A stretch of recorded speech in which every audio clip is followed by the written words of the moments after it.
Hello everyone. Today, I'm showing you 5 essential Premiere Pro transitions to level up your edits. Let's begin. Number 1. Slide Whoosh transition.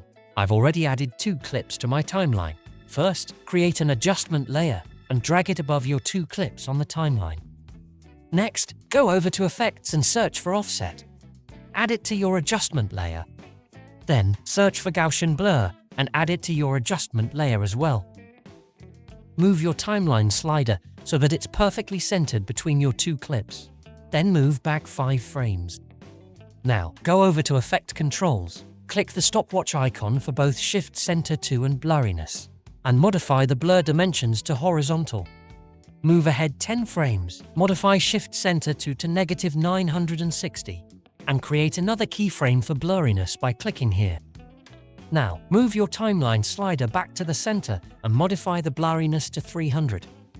Highlight all your keyframes, right-click, select Temporal Interpolation, and choose Bezier. Then, expand Shift Center to, highlight the left keyframe, and drag it down and to the right slightly. Do the same for the other side like this. And there you have it. We've got our horizontal whoosh blur transition. Number 2. Zoom Blur Shape transition. I've already added 2 video clips to my timeline. First, create an adjustment layer and accept the default settings. Drag and drop it onto the timeline like this. Now, select the second clip and move to the start point. Hold the Shift key and press the left arrow key twice. Crop the start of the adjustment layer to that point. Next, hold Shift again and press the right arrow key 4 times. Crop the end of the adjustment layer to that point. Next, go to the Effects panel and search for Transform. Drag and drop it onto the adjustment layer like this. Starting from the beginning of the adjustment layer, go to the Effect Controls panel and scroll down to Transform. Click the stopwatch icons next to Scale, Skew, and Skew Axis. Hold Shift and press the right arrow key twice. Then change the scale to 140, Skew to 10, and increase the Skew Axis by a large amount. Move forward a few frames and reset the keyframe values like this. Select all the keyframes and move them to the end of the adjustment layer. Uncheck Use Composition's Shutter Angle and set the angle to 360. Now you've got your Zoom Blur Shape transition. To smooth out the transition, select all the keyframes. Right-click on any keyframe and choose Auto Bezier. Number 3. Logo transition. I already added 2 clips to the timeline. First, drag and drop your logo above the 2 video clips. Then select it and adjust the size to something like this. Next, nest your logo. Go to the Effects panel, search for Transform, and drag and drop it onto the nested layer. Reduce the duration of the nested layer as you prefer. For mine, the length is 70 frames. Hold the Shift key and press the right arrow key 7 times to set that. Now, go to the Effect Controls panel. Move 20 frames forward and create position and rotation keyframes. Then go to the beginning of the clip. Move the logo out of the frame like this, and set the rotation value to -180. To make the animation smooth, expand the position property. Click on the second keyframe, and pull the levers until it looks like this. Similarly, expand the rotation property. Click on the second rotation keyframe, and pull the levers until it matches this smooth animation style. Next, move the playhead 30 frames forward and create a scale keyframe. Then move another 10 frames forward and increase the size until the logo completely covers the preview window. Animate the rotation property like this to make the scale-up effect more elegant. Afterward, move another 10 frames forward and add a position keyframe. Move 10 more frames forward and use the position property to move the logo out of the frame like this.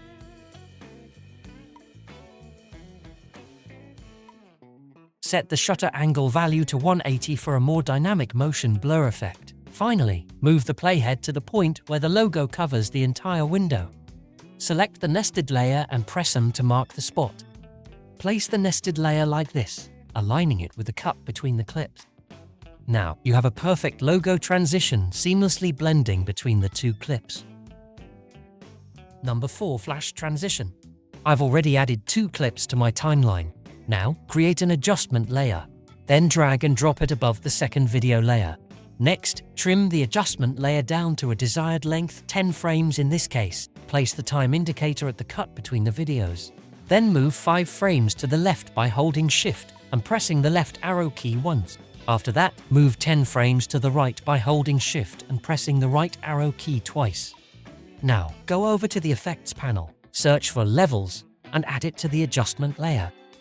In the Effect Controls panel, under Levels, create a keyframe for White Input Level and set the value to 20. Move to the start of the adjustment layer and click the Reset Parameter icon to reset the value. Then go to the end of the adjustment layer and reset it again. Now, select all the keyframes. Right-click any keyframe and select Ease In. Then right-click any keyframe again and select Ease Out. And that's how you create a flash transition in Premiere Pro. Number 5. Smooth Spin Transition. I've already added 2 clips to my timeline. First, create an adjustment layer and place it above both clips like this. Now, move the playhead to the end of the first clip. Hold the Shift key and press the left arrow key 3 times to go 30 frames back. Trim the beginning of the adjustment layer to this point. Next, hold Shift and press the right arrow key 6 times to go 60 frames forward. Trim the end of the adjustment layer to this point. Now, hold Alt and drag the adjustment layer up to duplicate it. Next, go to the Effects panel, search for Replicate, and apply it to the first adjustment layer. Then, in the Effect Controls panel, under the Replicate effect, change the count value to 3. Now, go back to the Effects panel, search for Mirror, and apply it 4 times to the first adjustment layer. In the Effect Controls panel, adjust the mirror effect settings as follows. First, Mirror Effect. Set reflection angle to 90 and increase the second reflection center value until it looks like this. Second, Mirror Effect. Set reflection angle to 3x by typing 3x and decrease the first reflection center value until it looks like this. Third, Mirror Effect. Set reflection angle to 270 and decrease the second reflection center value until it looks like this. Fourth, Mirror Effect. Set reflection angle to 180 and decrease the first reflection center value until it looks like this. Now, search for Transform in the Effects panel and drag it onto the second adjustment layer. In the Effect Controls panel, uncheck Use Composition's Shutter Angle and set the shutter angle to 180. Then, change the scale value to 300 to bring the video back to its original size. Next, move the playhead to the beginning of the adjustment layer and create a Rotate keyframe. Move the playhead a few seconds forward and change the rotation value to 360. Then, drag this second keyframe to the end point of the adjustment layer to make the transition smoother. Select both keyframes by holding Shift. Click on the first keyframe. Then right-click any keyframe and select Ease Out. Then again right-click, but this time select Ease In. And that's it. If you found this tutorial helpful, be sure to like, share, and subscribe for more awesome editing tips. See you in the next one.